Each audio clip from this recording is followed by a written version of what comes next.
কলা সুম্মান কলা উম্মুকা কলা সুম্মান কলা উম্মুকা কলা সুম্মান কলা আবাকা। রহমতের নবী বলেন, তোমার মায়ের খেদমত করবা, তোমার মায়ের খেদমত করবা, তোমার মায়ের খেদমত করবা, তোমার বাবার খেদমত করবা। মায়ের কথা কয়বার বলছে? 3 বার বলছে। কারণ কি জানেন? মায়ের খেদমত 3 বার বলার কারণ হলো আপনি যে মায়ের গর্ভের থেকে এসেছেন, ওই মায়ের গর্ভে ধারণ করা একটা কষ্ট, ডেলিভারি প্রসব বেদনা একটা কষ্ট। আর একটা কষ্ট হলো সালাসুনা শাহরা, 2.5 বছর 30 মাস দুধ পান করিয়া বড় করা একটা কষ্ট।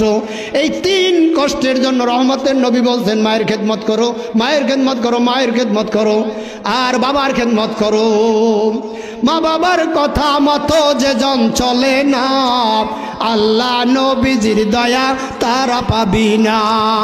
মা বাবার কথা মতো যে জন চলে না, আল্লাহ নবীজির দয়া তারা পাবে না।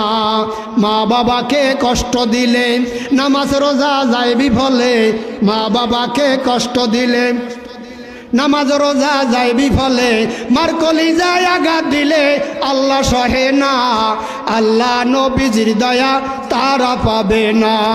খবরদার, মুরব্বী দেখলে সালাম দিবা, ছোটদেরকে স্নেহ দেবা, বড়দেরকে সালাম দিবা, মায়ের দোয়া নিবা, মায়ের দোয়া নিবা। খবরদার। আর আপনাকে বানাইছি রহমত।